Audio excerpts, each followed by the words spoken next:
प्रियंका गांधी कह रही हैं सरकार को असलियत का एहसास नहीं है क्या? नहीं, शुरू में तो नहीं था, इसमें कोई दो राय नहीं है।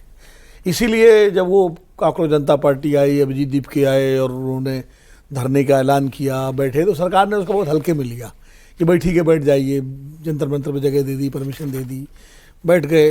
लोग भी नहीं जुड़ रहे थे। फिर बाद में सोनम वांगचुक आ गए, तो सरकार को लग रहा था ये कुछ दिन बैठेंगे, उसके बाद अपना उठ के चले जाएंगे। इसलिए कोई मंत्री गया नहीं उनसे बात करने, कोई सरकार का अधिकारी भी नहीं गया। मंत्री तो छोड़िए, ना दिल्ली की चीफ मिनिस्टर रेखा गुप्ता तक नहीं गई, जो दिल्ली में ही बैठे हुए थे। अगर शुरुआत में थोड़ा गंभीरता से लेते, या एलजी यहाँ से कोई जाता, कोई नहीं गया किसी। और अपील होती रही कि साहब विपक्ष से कोई आ जाए, वो आ जाए। तो लेकिन जब सोनम वांगचुक को उठाया और उसके बाद जो स्प्रेड हुआ है, तब सरकार को एहसास हुआ कि मूड क्या है। क्योंकि अगर मूड नहीं होता तो इस तरह से स्प्रेड भी नहीं होता, लोग आते भी नहीं।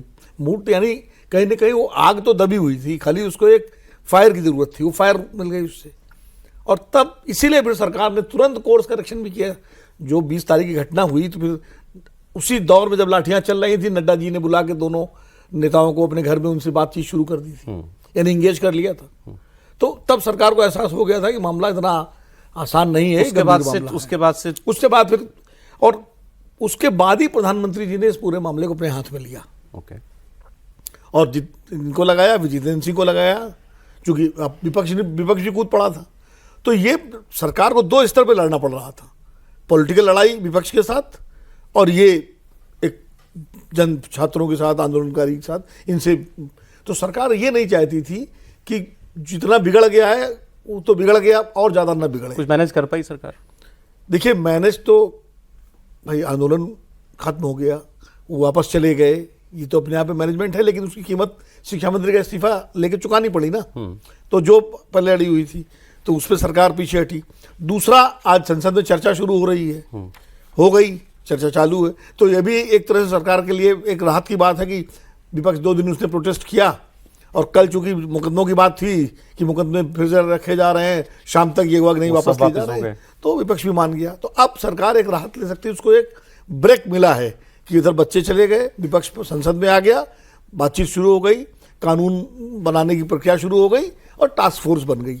तो आप ये कह सकते हैं डैमेज कंट्रोल सरकार ने किया है। अब संसद में जब सरकार जवाब देगी इस चर्चा के दौरान, तो उसके बाद बताने के लिए कुछ है कि हमने ये किया है, वरना पहले तो बताने के लिए कुछ नहीं था।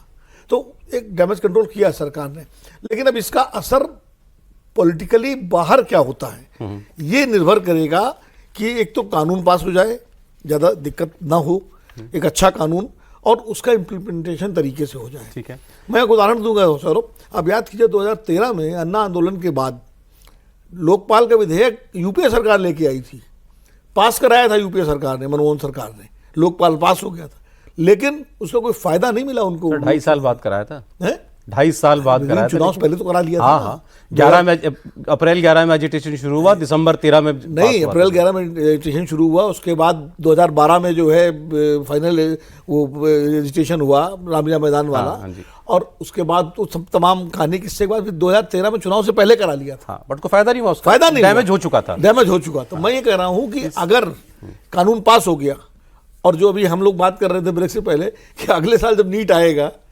तो सरकार को पूरा चाक चौबंद करना पड़ेगा। मान लीजिए कहीं गलती से कुछ गड़बड़ हो गया, तो सारा किया धरा रह जाएगा। वो तो खैर है, लेकिन सरकार ने इतना प्रूव कर दिया कि जब इन्हें सड़क की सेंस मिलती है या हवा की शोर है वो मिलता है, तो फिर ऐसा नहीं है कि लचीले नहीं हो सकते, तो फिर ये पूरे लचीले हो सकते हैं। ये इन्होंने प्रूव कर दिया।